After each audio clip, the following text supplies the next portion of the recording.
Good morning, students. Today we will start with chapter 10, Procedure of Constitutional Amendment and Major Amendments. And I apologize if you are not getting my voice because there is an infection in my throat. So I truly sorry for that. तो संविधान संशोधन की प्रक्रिया और उसका महत्वपूर्ण संशोधन, इस पर हम बात करने वाले हैं। संविधान में संशोधन क्यों होता है? सबसे पहले इस चीज़ को जानना जरूरी है कि संशोधन कहते किसे हैं।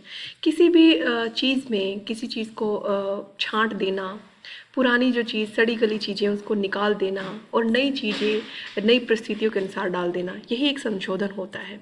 संविधान संशोधन की अगर हम बात करें तो भारतवर्ष में 1950 में ये संविधान लागू होने के बाद इस 70 वर्षों तक भारत ने बहुत बड़ी जर्नी को जिया है। तो ऐसे में भारत की सामाजिक, आर्थिक, राजनीतिक बहुत सारी ऐसी परिस्थितियां हैं जिनमें परिवर्तन हुआ है समय के साथ, और इस परिवर्तन की वजह से ऑब्वियसली इतना संविधान जो 1950 में लागू हुआ था उस समय की परिस्थितियों के अनुसार बनाया गया था। तो कुछ तो ऐसा परिवर्तन हुआ ही है इन 70 वर्षों में कि आज संविधान में संशोधन करने की ज़रूरत महसूस होती है। वास्तव में संविधान में संशोधन समय और परिस्थितियों के अनुसार होते रहना चाहिए। अगर ऐसा नहीं होगा, आधुनिक परिस्थितियों के अनुसार या फिर जो कहे 21वीं सदी की सामाजिक, आर्थिक, राजनीतिक परिस्थितियों के अनुसार अगर संविधान नहीं बदलेगा तो वो रूढ़िवादी हो जाएगा, बहुत ही कठोर हो जाएगा। तो आधुनिकता को देखते हुए, नई परिस्थितियों को देखते हुए संविधान में संशोधन होना बहुत ज़रूरी है। अगर भारत में संशोधन की बात करें तो हमने जो प्रक्रिया है मिली जुली प्रक्रिया को अपनाया है, या यूँ कहे बीच के मार्ग को हमने अपनाया है। जैसे नेक्स्ट स्लाइड पे अगर मैं आपको लेके जाऊँ तो भारतीय संविधान जो है थोड़ा सा लचीला है, थोड़ा सा कठोर है, यानी कि फ्लेक्सिबल भी है और विजिट भी है। अब लचीला क्यों कहते हैं भारतीय संविधान को?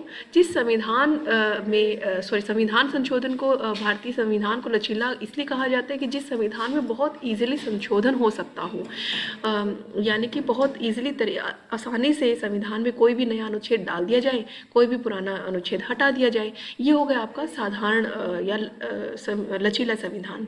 अगर हम बात करें कठोर संविधान की, तो कठोर संविधान कौन सा होता है? जिसमें संशोधन करना बहुत अधिक मुश्किल हो, एक ऐसी प्रक्रिया को अपनाया जाए कि बहुत ईजिली जिसमें संविधान संशोधन ना किया जा सके। तो जो लचीली प्रक्रिया है वो इंग्लैंड में अपनाई जाती है, और जो कठोर प्रक्रिया है वो अमेरिका में अपनाई जाती है। और भारत ने क्या किया है? भारत ने तीनों प्रकार की प्रक्रियाओं को लेते हुए बीच का मार्ग अपनाया है। भारत ने लचीली प्रक्रिया संविधान संशोधन की अपनाई है, साथ में ही जो कठोर संविधान संशोधन की प्रक्रिया उसको भी अपनाया है, और साथ में ही लचीला और कठोर दोनों को मिलाकर एक तीसरा टाइप भी इन्होंने प्रक्रिया के अंदर शामिल किया है। यानी ना ही इतना कठोर कि बदलती परिस्थितियों के अनुसार बदले ना, और ना ही इतना लचीला कि सत्तारूढ़ दल, जो सत्ता है, जो बहुमत में खड़ी है सरकार, उसके हाथ की कठपुतली बन जाए। यानी बीच का मार्ग अपनाया है। भारतीय संविधान निर्माताओं ने इंग्लैंड, अमेरिका के संविधान संशोधनों दोनों को ही अपनी जो संशोधन की प्रक्रिया में मुख्य स्थान दिया है।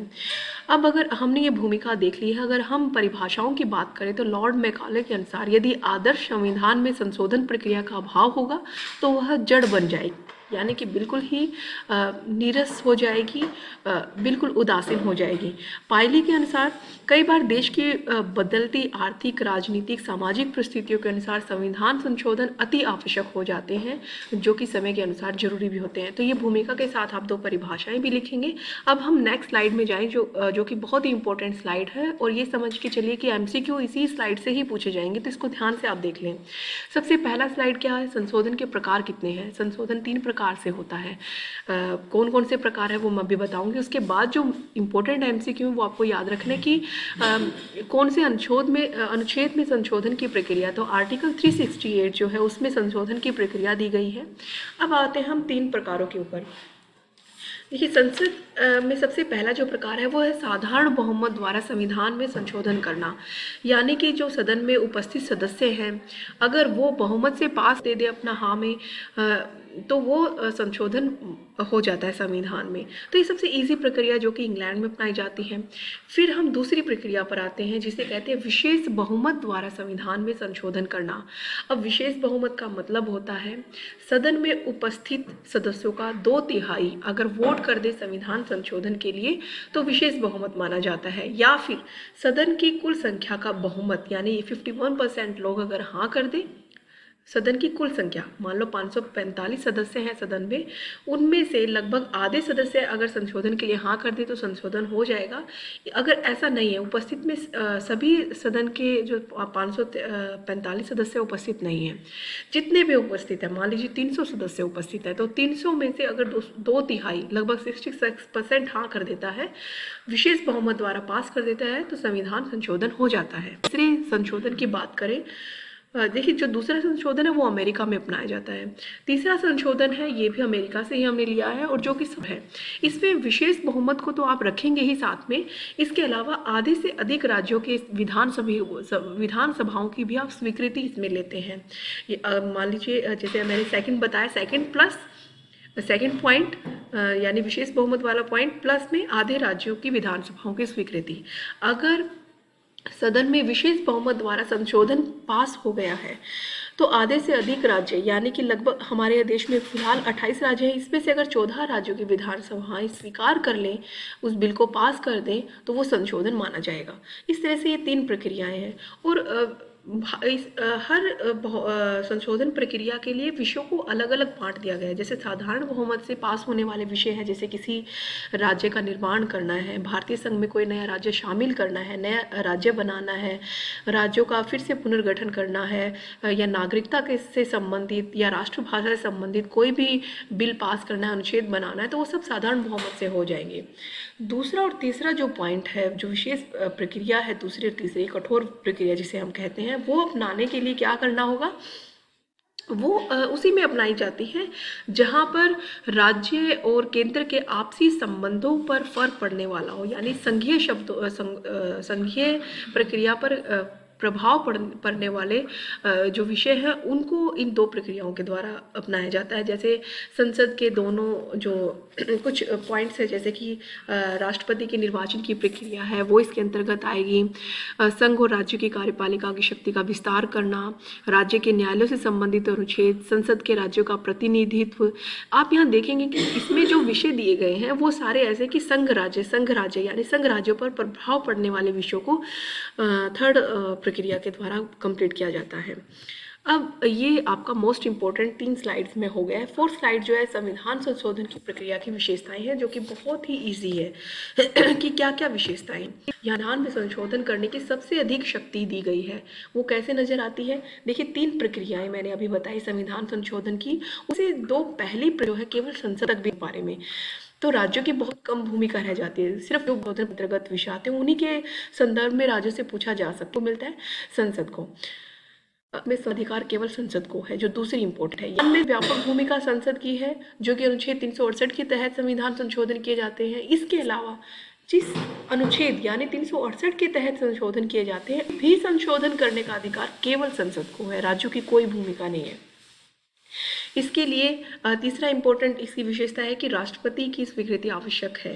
कोई राष्ट्रपति संशोधन विधेयक पर अनुमति इनकार देने, जैसे कि विधेयक तभी पारित होगा जब राष्ट्रपति संसद द्वारा पारित किसी विधेयक पर अगर इनकार पास नहीं होगा, तो यहाँ पर राष्ट्रपति की भी अहम हो। फिर है आधे राज्य विधान तीसरी प्रक्रिया के बारे में बात कर रहे हैं, जो कठोर प्लस आधे राज्य की विधानसभाओं की स्वीकृति वाली तीसरी प्रक्रिया थी संशोधन की, उसका हम जिक्र करें। आधे की विधानमंडली जहाँ अनुसमर्थन करती है, कुछ ऐसा भी देखने को मिलती है जो हम डिस्कस कर चुके हैं।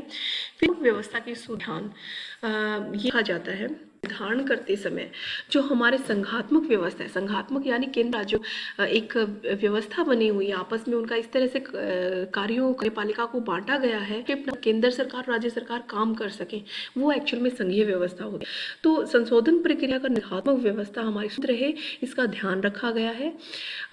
संघीय इकाइयां यानी कि जो राज्य है, असम जरूर हो सकता है कि उनका उतना ज़्यादा रोल नहीं है जितना कि होना चाहिए, लेकिन वो इसीलिए नहीं है क्योंकि देखिए अगर राज्यों का रोल बढ़ा दिया जाए तो राज्यों में बहुत सारी सरकारें जो हैं बिल्कुल डिफरेंट होती है, जो केंद्र की सरकार से अलग होती है। दल तो आपस में इन दलों के झगड़े हो सकते हैं, आपस की वजह से ये इंपॉर्टेंट संशोधन करने ही नहीं देंगे। मैं एक एग्जाम्पल के तौर पर बताती हूँ कि अगर केंद्र मोदी सरकार है और बिल पास करवाना है राज्य सरकारों में भी जहाँ पर कांग्रेस की सरकार है, तो आप देखेंगे कि दलीय आपस में विचारगत भेदभाव होने की स्वीकृति नहीं देगी राज्य की सरकारें।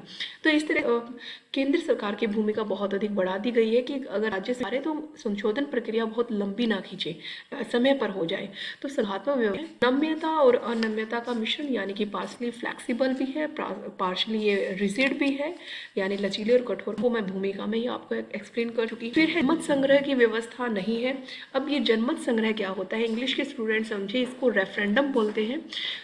जनमत संग्रह का मतलब होता है लोगों की इच्छा पूछ लेना किसी भी संविधान के अनुच्छेद को लेकर। जैसे कि अब ये जो कृषि कानून पास हुआ है, ये कृषि कानून सदन में पास हो गया है, संशोधन हो गए पर कुछ या पास हो गया है, ये अब हमें एक्सेप्ट करना पड़ेगा। लेकिन एक तरीका और हो सकता है कि जनमत संग्रह वाले, यानी कि लोगों से पूछ ले, लोगों से वोटिंग करवा लें कि क्या आपको ये कृषि बिल पसंद है, हाँ या ना में वोटिंग हो जाए। तो जनमत संग्रह की व्यवस्था ये स्विट्जरलैंड में है, भारत में ये प्रक्रिया नहीं है। एक बार संविधान में संशोधन, संविधान के अनुच्छेद में किसी प्रकार का परिवर्तन हो गया है तो वो भारतीय जनता को संग्रह की व्यवस्था नहीं की गई है। ये एक वजह भी है क्यों नहीं की गई है, क्योंकि हमारे यहाँ पॉपुलेशन बहुत अधिक है। आप देखेंगे कि सेशन में कई बिल पास होते हैं, कई बार संशोधन होते हैं, तो ऐसे में अगर वोटिंग नहीं लगे तो बहुत अधिक खर्चा आएगा, इतनी बड़ी जनसंख्या है, समय भी बहुत अधिक खर्च होगा। तो वो लागू जिस समय हो जाना चाहिए और लोग उसका लाभ उठाने लगे उस तो हमारे यहाँ पर वोटिंग ही चलती रहेगी। तो यानी कि बहुत लंबी चीज़ें खींच जाएगी, बहुत धन का एक तरह से इलेक्शन करवाने जैसी स्थिति हो। तो जनमत संग्रह की व्यवस्था भारतीय संविधान में नहीं की गई है। हम लास्ट पॉइंट है, संसद द्वारा संविधान के मूल रूप में परिवर्तन नहीं। सबसे पहले तो मूल रूप पड़ेगा। ये मूल रूप या मौलिक ढांचा जो है, ये 73 में ये बात के केस में आई थी, जिसमें ये कहा गया कि किसी भी संविधान के अनुच्छेद में संशोधन कर तो सकती है, लेकिन संविधान की जो मौलिक ढांचा है या जो मूल भावना है उसमें, जो मूल ढांचा है उसमें परिवर्तन जो है वो संविधान की जो संरचना में बिना संशोधन कर सकती है। अब मूल भावना, मौलिक ढांचे में गणराज्य व्यवस्था, भारत की जो समाजवादी धर्मनिरपेक्ष संविधान की मूल भावनाएं हैं, अगर इनको ठेस नहीं पहुंच रही है तो संविधान के संशोधन की प्रक्रिया, चाहे वो मूल अधिकार भी हो, कर सकती है। तो यहाँ पर ये पॉइंट क्या कह रहे हैं कि संविधान में संशोधन कर सकती है, ढांचा है, मूल रूप है, उसको किसी तरह की ठेस पहुंच जाएगी। विशेषताएं, अगर 16 नंबर का क्वेश्चन आ जाता है, भूमिका लिखनी है, 2 डेफिनेशन लिखनी है, उसके बाद संशोधन की 3 प्रक्रियाएं लिखनी है, अनुच्छेद है, और फिर ये विशेषताएं लिखनी है। और फिर एक पेज में आप जो हमारा नेक्स्ट स्लाइड मैं देखती हूँ मैं, हाँ, नेक्स्ट स्लाइड में फिर एक पेज पे हम आलोचना कर देंगे कि संशोधन की प्रक्रिया की कुछ आलोचना है। ये इसके कई आधार हो सकते हैं। जब राज्य जो विधानमंडल हैं, राज्य विधानमंडलों को इन्होंने, इसकी आलोचना में सबसे पहला पॉइंट हम लिख सकते हैं कि राज्यों को उतना अधिक प्रतिनिधित्व नहीं दिया है संशोधन के मामले में। राज्यों के पहल करने की शक्ति है, यानी कि वो पहले नहीं ला सकते संशोधन। आपस में अगर राज्यों में केंद्र में मतभेद हो जाए तो उसको दूर करने की व्यवस्था नहीं है। जनमत संग्रह करने की व्यवस्था नहीं है। बहुत ही कठोर प्रक्रियाओं को अपनाया गया, अस्पष्ट है, संघात्मक प्रणाली पर बहुत अधिक प्रभाव डालती है। इतनी कठोर प्रक्रिया होने के बावजूद भी अंधाधुंध संशोधन हुए हैं। अब तक टोटल 104 संशोधन हो चुके हैं, यानी कि भारतीय संविधान अब भी कहीं ना कहीं देखा जाए तो कठोर होते हुए भी बहुत अधिक संशोधन हो रहे हैं। और बाद में आप निष्कर्ष लिख दोगे, यानी कि आलोचना मैंने हालांकि आगे बुक में मार्क कर दी है, आप देख लेना। उसके बाद जो इम्पोर्टेंट आते हैं प्रमुख संशोधन, जैसे पहला संशोधन आप इसमें ध्यान रखेंगे, फिर 7वां संशोधन भी एक बार पढ़ लेंगे, 35-36 किससे इंपॉर्टेंट है। 42वां संशोधन मोस्ट इंपॉर्टेंट है, MCQ में पूछा जाता है, बार कई बार पूछा गया कि किसे मिनी कॉन्स्टिट्यूशन या लघु संविधान भी कहते हैं। तो 42वें संविधान संशोधन 1976 को, इसमें बहुत सारे संशोधन हुए थे, तो ये 42वां आपको इंपॉर्टेंट रखना है। इसके अलावा 52वां संशोधन याद रखना है 1985 में, जिसमें दल बदल की प्रक्रिया पर एक तरह से काबू लाने का प्रयास किया। ये आप नेक्स्ट टाइम में पढ़ेंगे दल बदल वाला, तो उसमें ये आप संशोधन अच्छे से पढ़ेंगे। फिर 61वां, जिसमें जो 1989 में हुआ था, जिसमें आयु सीमा जो है मत देने की 21 से 18 कर दी थी। 73rd 1993 में 74th, ये भी बहुत इंपॉर्टेंट है। 73rd पंचायतों से रिलेटेड है। 74th की अगर हम बात करें तो ये नगर पालिका है। 86 भी एक इम्पोर्टेंट कॉन्स्टिट्यूशनल अमेंडमेंट है जो 2002 में हुआ था, जो एजुकेशन से रिलेटेड है। मौलिक अधिकार, मौलिक कर्तव्यों में ये जोड़ा गया था। फिर 91st जो है 2003 में हुआ था, 104 ये संशोधन जो है सारे के सारे मैंने आपको संविधान संशोधन बुक में भी मार्क कर दिए, एक बार उसमें भी आप अंडरलाइन पेज देख लेना। से भी आप एक बार जो है इस स्लाइड में भी इन MCQ के लिए बहुत इंपॉर्टेंट है, तो बाद में निष्कर्ष से पहले आप ये भी लिख सकते हैं कुछ लाइनों के अंदर कि प्रमुख संशोधन कौन से हुए हैं।